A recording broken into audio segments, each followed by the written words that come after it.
I felt like this was God's way of dealing with me in this regard and forcing me into this thing that I had been rejecting, this whole time leading up to it. And so I went from, rejecting it to just complying with it and surrendering to this idea. And so that's what this is all about, honestly. You can become this specimen of a human being through all this physical work, right? But internally, you could be poor and just weak. In that, we see that we are always tested. We're constantly being tested in this life. And through those tests, we are able to see where we stand. And it's only through these tests that we can understand where we have flaws and where things need to be shored up and fixed. Likewise, spiritually, if we do not maintain a good spiritual regimen so that we can experience a good spiritual health, well, then it will be overtaken. And then when these struggles come and your mental strength runs out, you will not have that endless strength to lean into, to carry you through these curveballs that life constantly throws our way. And so you can pretend to be strong in these areas, and you may fool those who surround you. But God searches the man's soul. God searches the innermost parts of a man's heart. And so he knows, and you're not fooling him. And so what he expects is the best version of you.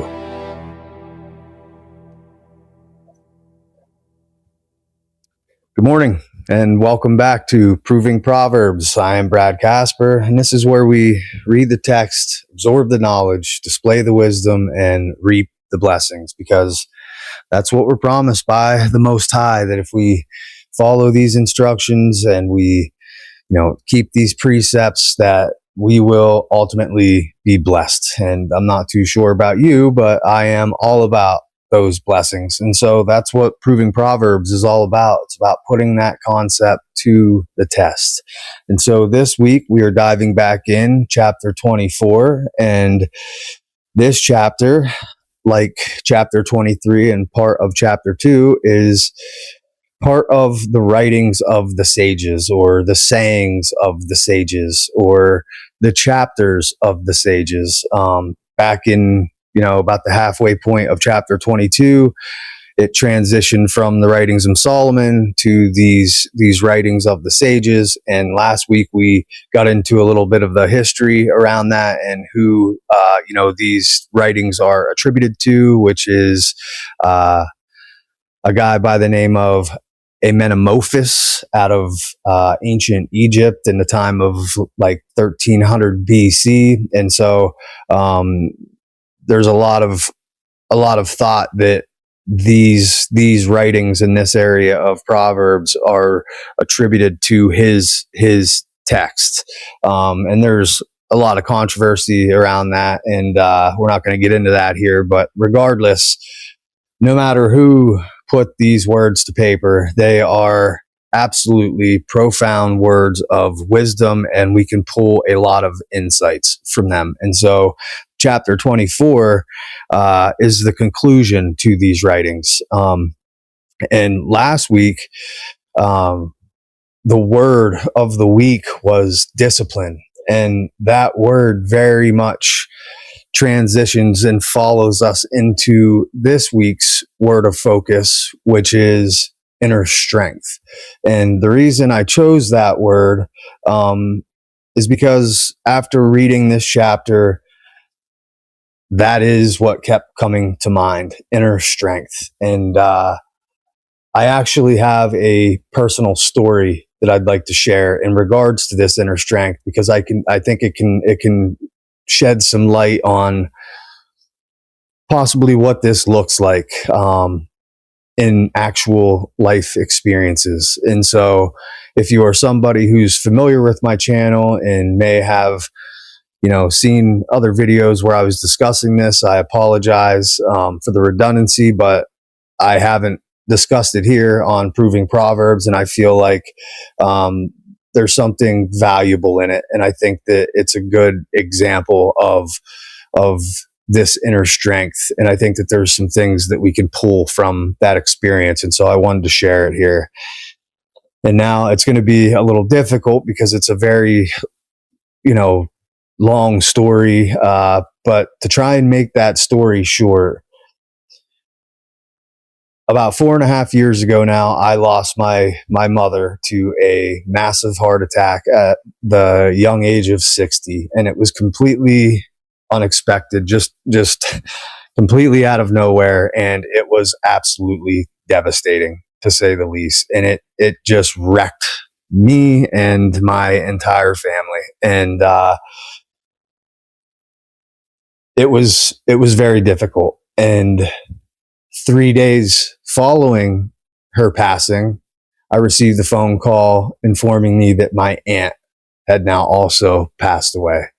And so, being in this place that I was in, I didn't think that I could be any lower than that.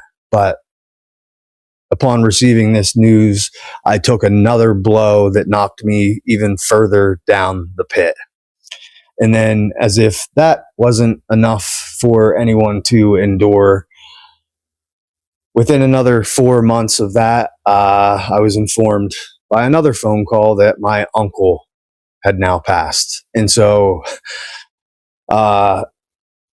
this series of events was crushing, and it pushed me so far down into this deep, dark, lonely pit that I found myself there for years. And I honestly, in the midst of it, wasn't sure that this was something I'd ever recover from, because losing all of these people in such a short amount of time basically robbed me of my identity. I mean, these people were the core people that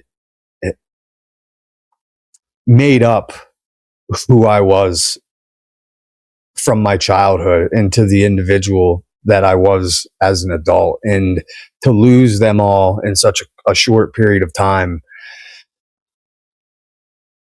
it's hard to even put to words where that left me.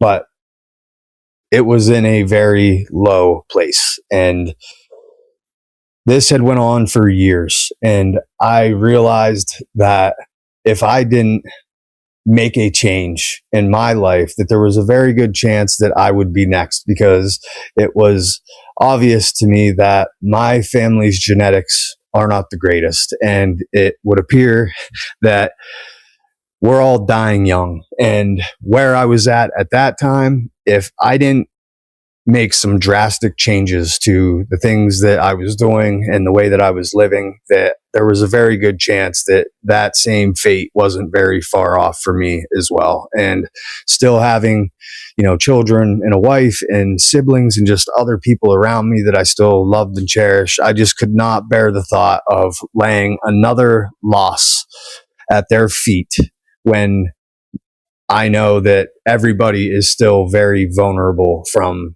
experiencing all of this loss. And so I had contemplated on this for a very long time until I finally reacted upon it, because I knew I had to change something. And I knew that as far as the physical aspects of this whole thing, that there was at least some of it, even if it is a small portion, it was within my control. And so I finally made a decision to make that change. And I knew that I had to find something that was sturdy enough as a pillar to latch on to help hold the weight as I tried to pull myself up out of this pit.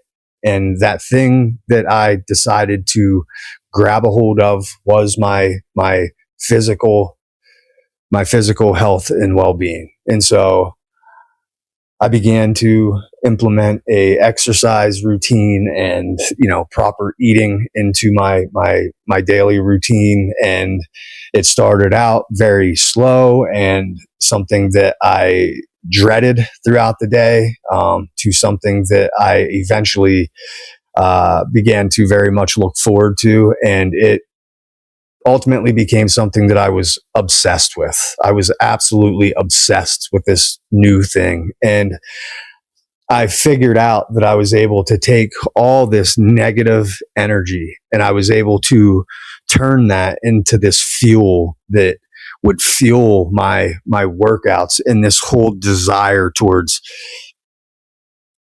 just becoming strong and to try and regain control over my life. And after about a year and a half, I did. And I found myself at around 45 years old in the best shape of my life. And I thought I was back on top and I thought I was back in control. But like life often does, it came along and knocked me down again. And that was with a severe back injury that I experienced in December of 24. And that back injury put me out for months. I mean, I could not move from the place I was for 3 months. I was in absolutely excruciating, off the charts pain. And it was so bad that I was actually questioning if it was even my back or if, it was something more serious and that maybe I had cancer or something along these lines because of the severity of the pain. The intensity of it was just unbelievable. And it had migrated around my side and into my groin. And so I started to be concerned with the possibility that this could be, like some type of cancer. And, the way the medical system is, I'm not going to get into all that here, but it ultimately ended up taking over 6 months to get answers to what was actually going on. And in the end, luckily it was my back and I found out I had multiple things going on. I had a fractured vertebrae. I had 2 herniated discs. And, at the 6-month mark, although I was not in that severe pain anymore, the issue was still very much there. And I was unable to return to work. And boom, that's where I found myself. And so I had went from, experiencing all these losses, years of depression, to getting back control of my life, becoming physically in what I would say is tremendous shape. And then in that spot, being knocked down with a back injury that would ultimately prevent me from doing any physical lifting like this again, at least in that time frame. And that forced me into my head because now I had also lost my job. And I was left with this uncertainty about what the future looked like and what it was that was, going to happen here moving forward. And it forced me to go within, and being in that place where I could no longer, put all of my attention on my physicality because I could not do anything. I could only focus on things inward. And so I began to go inward. And when I did, I realized that I had put up a block mentally so that I could embrace this whole physical thing, that I was doing. And that block had remained there. And I assumed that because I was in great shape now and that, I finally had some control over my life, that everything was just good, when in reality, I was still very unwell internally. And I began to realize that I had put so much focus on these physical aspects that I completely lost sight of the mental and spiritual ones. And so once I began to go inward, I started to realize that I was not better, and that actually I was just the same as I was a year and a half ago. I still had all these issues and all of these demons to be dealt with, and I was forced to finally face them head on and to focus my attention on these things. And when I did, it changed my entire perspective on everything. And I realized that this whole thing that's happening right now is something that I had been fighting against for years. I had always felt like there was something valuable in this story that possibly other people could pull some value from, and I always had this stirring in me to share this, and I always suppressed it. And now I was at a point where I had to do something, and I felt like this is what I was being almost funneled into doing. And so I began to embrace this and to realize that things happen for a reason. And that if this would have never happened to me, I would have continued to focus only on my physicality, and I would have just continued on in life with the direction things were going had this not happened. And so I think that this happened for a reason, and it happened so that I would get slapped back out of, this, I guess, false perception that everything was good now, and that I could just carry on through life and it would all be all right, into this realization that there was other things that needed done here. And so I felt like this was God's way of dealing with me in this regard and forcing me into this thing that I had been rejecting, this whole time leading up to it. And so I went from, rejecting it to just complying with it and surrendering to this idea. And so that's what this is all about, honestly. And in that, though, there are some very powerful lessons that I learned. And one of those being that, we focus so much attention on the physical stuff today. And there is, it has become a fad, this whole health fad and fitness fad. I mean, it's a huge niche here on YouTube, and that's great because, for a long time, I think we've let that go. And so people are, getting back in tune with that. But I think oftentimes we get so focused on that we forget about, inner strength. And inner strength is just as important, if not more important than even that. And so that was the lesson that I learned in all of this, is that you can become this specimen of a human being through all of this physical work, right? But internally, you could be poor and just weak, and what good is it if that physical specimen is in tremendous shape if internally it's just the opposite? And so I believe that, to be in true well-being, to experience true health, health, well-being, and longevity, we need to synchronize body, mind, and spirit. All of these things need to be balanced and nurtured. And just like we create these disciplined, regimented routines for our physical health, we also need to do the same for our mental and spiritual health. And just a side note, I began to write a book about all of this. And I'm trying to put together a memoir of this experience that I had went through. And when I tried to go back to that place, it was very difficult.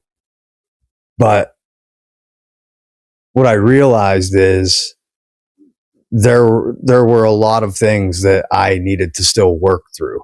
And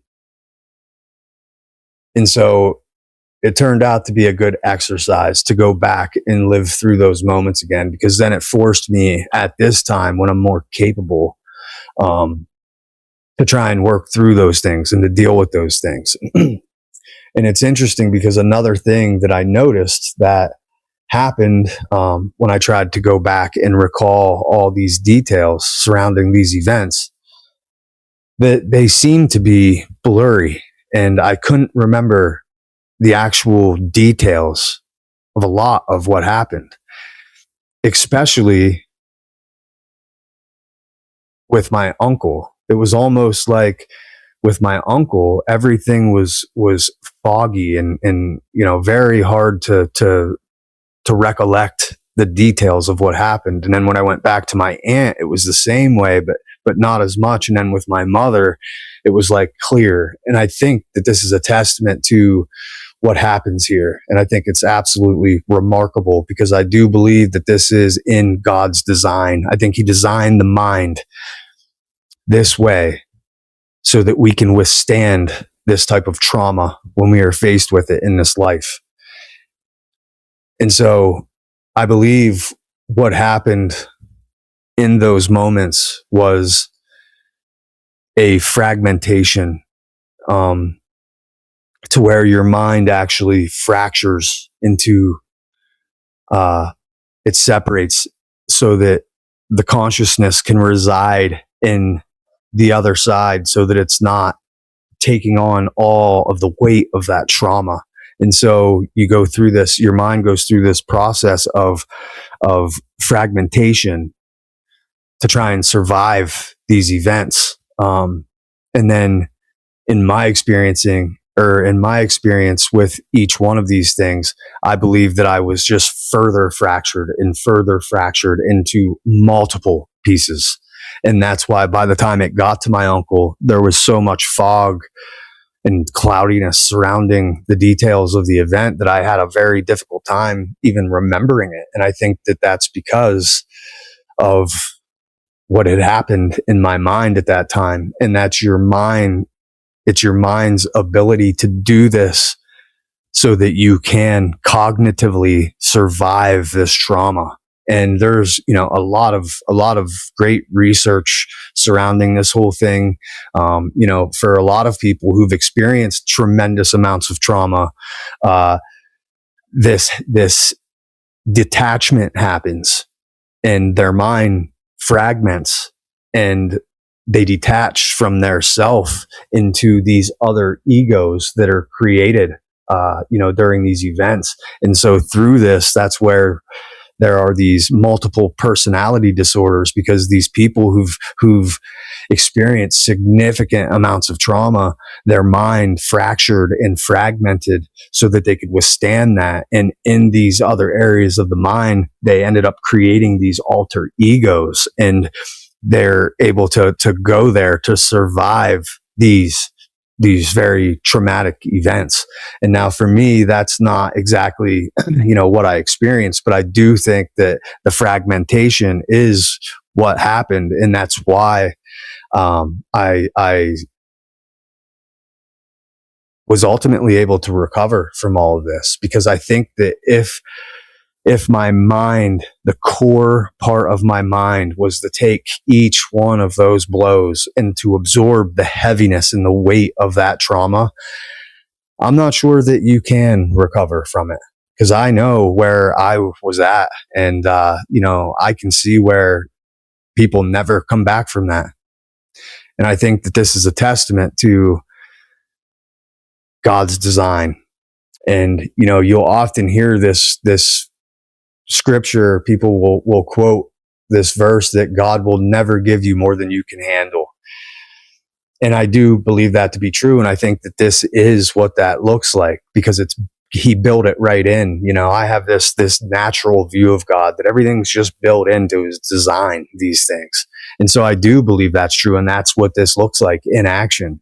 But that area of scripture is actually misquoted, because what it's referencing is in regards to temptation, that he will never tempt you beyond your ability to reject that temptation. He'll never put something in front of you that you can't say no to, ultimately. And so that's what that's referring to. But in that, we see that we are always tested. We're constantly being tested in this life. And through those tests, we are able to see where we stand. And it's only through these tests that we can understand where we have flaws and where things need to be shored up and fixed. And I like to think of the analogy of a reservoir with a dam. The only way that you can test the strength of that dam and how it's going to perform under the pressures of flooding is to occasionally, induce that pressure onto that dam so that you can, check it over and make sure that there's no leaks. And in the same way, I think that these are the tests that we experience in life. And so when these things happen, these leaks become exposed, and it is, at least the healthy approach would be to try and fix these areas that you now see as areas of weakness. And if we can shore those areas up, next time the dam is filled, it will withstand that pressure. And so each time we experience these things, we can grow in strength. And I mentioned how I used that negative energy and turned it into fuel to put that into my weightlifting and my eating habits and all of that. Just imagine what you can do if you did the same in regards to your mental strength and your spiritual strength. And I believe, just like our physical strength, how we create these regimented, routines, if we can create these regimented routines spiritually and mentally, we can grow stronger. And we can withstand these storms of life when they come. And I have learned that through all of this experience. And so inner strength, in this scripture, there are many verses that testify to this whole idea of the importance of the inner strength. And there are analogies just one after another in here of this idea. And it is absolutely critical that we focus on this area of our life as well. And again, if we can do this and we give those areas just as much attention as we do our physical health, we can then, I believe, live a true healthy life, to have true well-being and experience longevity. Because now all areas are in tune, all areas are being worked on and nurtured, and all areas are growing stronger. And so that's what we should really be focused on.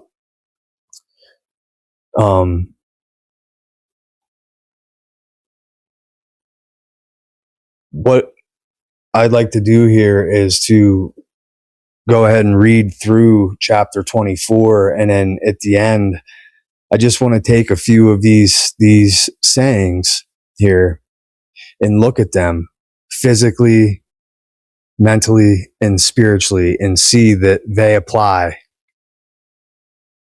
in every one of those areas. And that if we can get this right in every one of those areas with that word from last week, which is discipline, this is what God wants from us. And we need to realize that where our mental strength ends, well, that's where our spiritual strength should pick it up.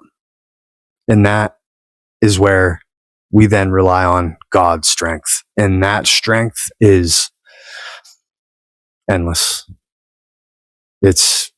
There is no end to God's strength. And so if we can, do our part to build ourselves up, but then realize that where our strength ends, his strength begins, well, then that can give us the confidence, I think, that can really help us to endure all these things that life has to throw at us. And so, yeah, I think there's a great lesson in that.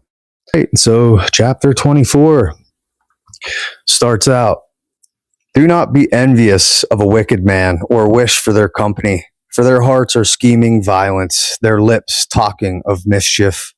By wisdom a house is built, by discernment the foundation is laid. By knowledge its storerooms filled with riches of every kind, rare and desirable. Better the wise man than the strong, the man with knowledge than the brawny fella. For war is won by sound thinking, and victory rests in having many counsels. Wisdom is corporal to the fool, and that word there means too delicate for him to appreciate. At the city gate, he does not open his mouth. The man intent on doing evil is called a rank intriguer. The foolish scheme nothing but sin. The mocker is abhorrent to men. If you lose heart when adversity comes, your strength will only be weakness. Rescue those being led away to death. Hold back those who are being dragged to the slaughter. Will you object? But look, we did not know. Has he who weighs the heart no understanding? He who scans your soul no knowledge? He himself will repay a man as his deeds deserve. Eat honey, my son, since it is good. Honey that drips from the comb is sweet to the taste, and such is knowledge of wisdom for your soul. Find it, and there will be a morrow, and your hope will not be in vain. Do not lurk, wicked man, around the virtuous man's dwelling. Do not despoil his house, for though the virtuous man falls 7 times, he stands back up again. The wicked are the ones who stumble in adversity. Should your enemy fall, do not rejoice. When he stumbles, do not let your heart exult, for fear that at the sight of Yahweh will be displeased and turn his anger away from him. Do not be indignant about the wicked. Do not be envious of evil men. Since there is no morrow for the wicked man, the lamp of the wicked will be snuffed out. Fear Yahweh, my son, and fear the king. Do not rebel against either of them, for suddenly there vengeance will arise, and then who knows what ruin both of them will send. The following are also taken from the sages. To show partiality in judgment is not good. The man who says you are innocent to the guilty, the peoples will have only curses for him, and the nations horror. But those who deal out punishment have cause for satisfaction. On them a blessing rests. He who returns an honest answer plants a kiss on the lips. On the open ground plan what you have to do. Make your preparations in the field. Then you may go and build your house. Do not bear witness lightly against your neighbor, nor with your lips deceive. Do not say, I will treat him as he has treated me. I will repay each man as he deserves. By the idler's field I was passing, by the vineyard of a man who had no sense. There it all lay, deep in thorns, entirely overgrown with nettles, and its stone wall broken down. And as I gazed, I pondered. I drew this lesson from the sight. A little sleep, a little drowsiness, a little folding of the arms to take life a little more easily. And like a vagrant, poverty is at your elbow, and like a beggar, want.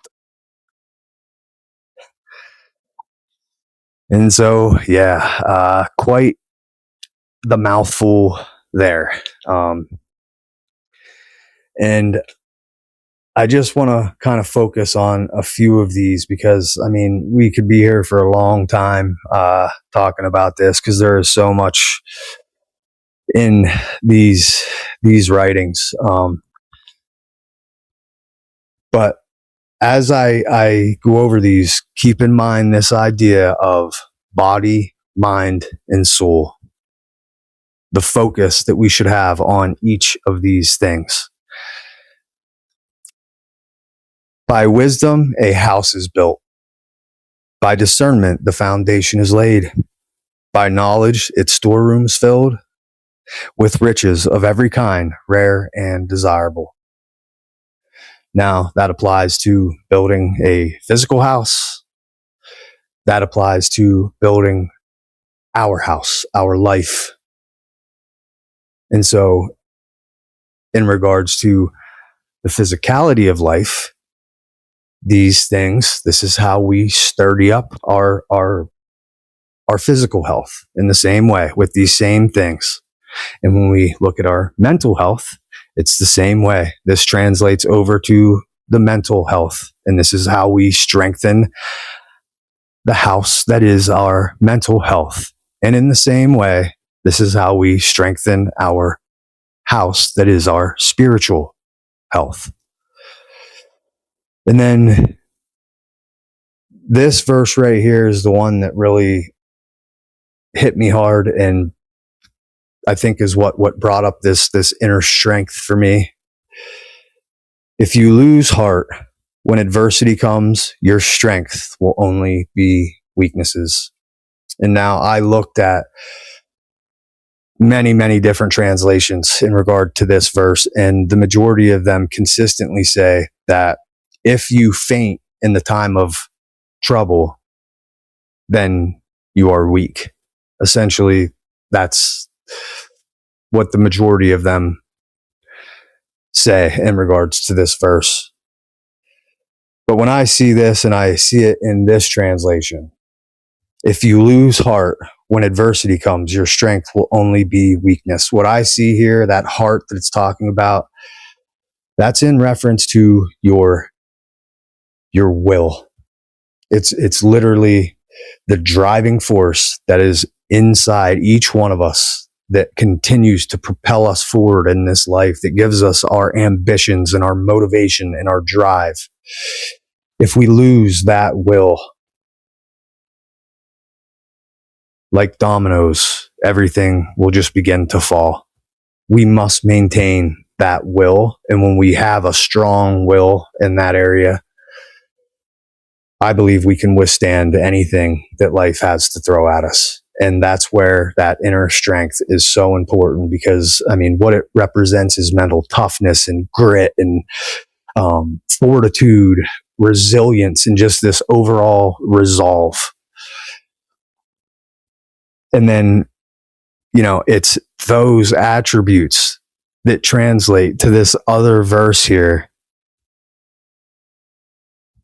where he was passing by the idler's field and he saw this just overtaken property because the idler was lazy and he wasn't taking care of what was his. And due to this, it was overgrown. And it reads, I drew this lesson from the sight.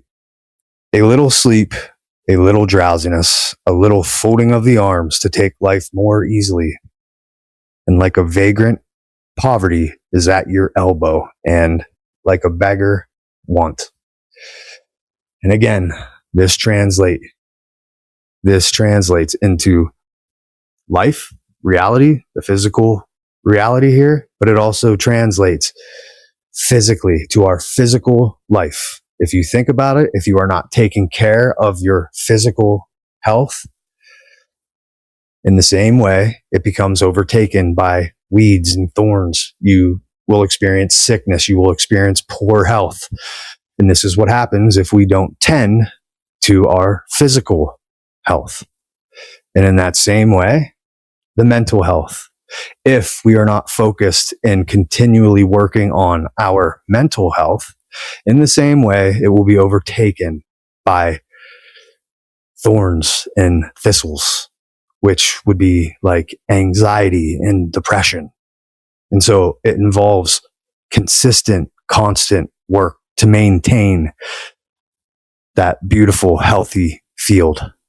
And likewise, spiritually, if we do not maintain a good spiritual regimen so that we can experience a good spiritual health, well, then it will be overtaken. And then when these struggles come and your mental strength runs out, you will not have that endless strength to lean into, to carry you through these curveballs that life constantly throws our way. And so this is, again, Proverbs is a timeless book. These words are profound words of wisdom, and they apply in every area of life. And it is of my opinion that if we can align ourselves with these words, this is the key to experiencing a life of true health, of true wealth, and experience all that God has provided for us. And this other verse here has he who weighs the heart no understanding, he who scans your soul no knowledge. He himself will repay a man as his deeds deserve. And so if we are not giving 100% to these things and we're only doing them half, if we're not really trying to do our best here, God sees that. He knows that you have more to bring to the table, and he expects us to bring it all. And so you can pretend to be strong in these areas, and you may fool those who surround you. But God searches the man's soul. God searches the innermost parts of a man's heart. And so he knows, and you're not fooling him. And so what he expects is the best version of you. And like we see here with this idler, when this is your attitude towards your things, well, you're not expressing gratitude for having them. And so these things, we should embrace these things. We should view these things as blessings. And when we take care of these things and we nurture these things, all of these things, this is when God will bless us with more. Because if you're not taking care of the little that you already have, why would he present you with more? And so I believe that as we show our gratitude by diligently working hard towards these things, we will experience more and more blessings physically in this reality and spiritually. We're going to experience more abundance from God because we are showing that we appreciate and that we can take care of the things that he's given us. And when we do this, I believe he will give us more. And so, yeah, I mean, there are so many insights that you can pull from this chapter. We could go on and on and on. But just always remember that if we keep this fear of Yahweh ever present in our mind and at the forefront of our thinking, it can help filter a lot of our speech and our actions and the way that we carry through life. We can do a lot better if we always have that fear of Yahweh that we are filtering things through. And that's a healthy fear. That's a reverence for the supreme creator of all things. And when we show gratitude for the things that we do have, I believe that he will present us with more. And so anyway, this book of Proverbs is a timeless masterpiece, in my opinion. And if we use it as a compass and as a guide to keep us on this straight and narrow path towards a life of virtue, we will experience true meaning, true purpose, and true fulfillment in this life. And so I think it all lies within the words of this book. And that's why Proving Proverbs, in my opinion, is an excellent way to set up guardrails and to try and keep yourself facing true north. Anyway, that's all I got for this week. Hopefully you have enjoyed it. If you have, please like the video, comment on it. I'd love to hear from you. Any experiences that you'd like to share, please share them. I'd love to hear from you. And any interaction on the channel helps push it out to more and more people. And so I'd greatly appreciate it. And if you haven't yet, please subscribe to the channel as we continue our journey through the book of Proverbs, chapter by chapter, verse by verse. And until next Sunday, 9 a.m. Eastern, I'm Brad Casper. This is Proving Proverbs. We're out.